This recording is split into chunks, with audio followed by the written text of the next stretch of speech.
Even with our 4-month-old waking up more than normal, I was able to stay focused and get a few projects done. Not necessarily every day, but every bit does count. Today I'm starting off by these huge $2 zucchinis I got from a local farm, and I didn't mind buying the larger ones because I purposely wanted to freeze them for zucchini bread I bake during the fall and winter. I scoop out the seeds, I actually put that in my broth bag, and then I will shred whatever is left. And I do have a recipe up here on my grandma's A to Z bread, which is so easy to just mix out whatever flavor you want. And my kids don't enjoy zucchini as a vegetable, but they do love zucchini muffins and zucchini bread. So that's what I'm doing with the zucchini. And another thing I got at the local farm is all of these tomatoes for just $13. And some of them were bruised and split open, so I needed to process them the first night, even though I didn't intend to. So got them all peeled and cut up. I did buy an onion, but those green peppers I actually grew. And what I did is I took my huge, these two trays are larger than a regular size cookie tray, but I filled them up and then I roasted them in my oven. I took them out a couple times and carefully drained off the water and then roasted them until they were done. And I actually put them in this pot and then I put them in the fridge overnight. And then in the morning I took them back out, picked some herbs from the garden, reheated them to make them cook down a little bit more. And then I was able, after it cooled down, I blended everything and put them in containers, and they will go straight into the freezer. And since I mentioned veggie scraps, the next thing we are doing is making broth. I'm way behind in my broth making. One thing I always add is apple cider vinegar, which helps release some of that nutrients in the bones. And then if I have it, I always add fresh ginger and turmeric, which I buy and then chop into chunks and put it in my freezer, so I always have it on hand. And then I instant pot my broth in the Instant Pot for 2 hours, and then I strain it off, and then I just keep it in the freezer because we go through broth so fast around here, especially in the fall and winter with soup. I learned a couple years ago when I bought the book Salt, Fat, Acid, Heat.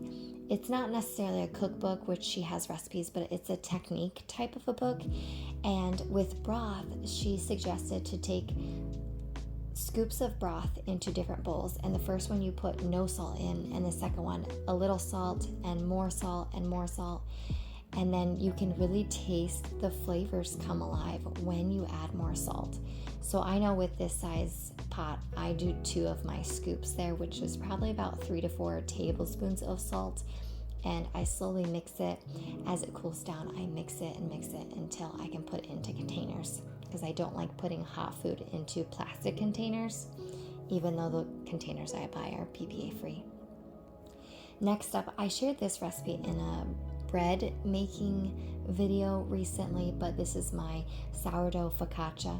I love that it's pretty much hands off, but it freezes beautifully, and we actually just recently did a focaccia pizza, and they were just so good because the bread is just so light and airy. It's a nice change from regular pizza dough or having it in the freezer. It just defrosts really fast. And my fun treat this week was making mini pies, or a galette. A galette is like a rustic pie. We love it. You can do all different flavors. So I'm rolling out dough and I cut it, and this galette dough I actually shared in that same video about making breads for the month, but I'm using the rest of my Azure blackberries that I shared in my last video when I made jam. These are the ones that actually pulled apart. And when I use frozen fruit, I always like to use arrowroot powder because I know that there's going to be more juice. So the arrowroot powder kind of soaks up more juice than using regular flour.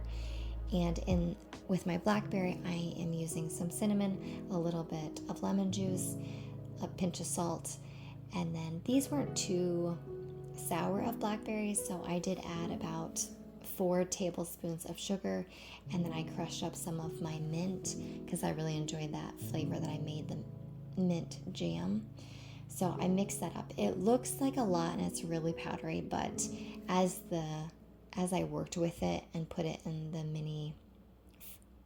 mini pies, it really did kind of release some of that juice and it didn't look so powdery like you see it coming up.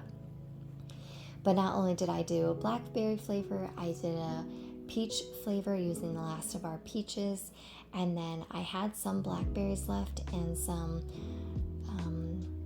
a little bit of chunk strawberry and a little bit of raspberry. So I did basically like a triple berry also with the galette dough, and I probably made 4 pies worth of dough to make all these fruit pies. And I was planning to do mini apple galettes too, but I didn't get to it. But this is going to be a fun treat, a fresh taste of summer in the middle of winter, and it's going to be amazing. But this way I did mini, so everyone can kind of choose their pie flavor that they want, which I thought was a nice fun thing for the children to be able to get to do.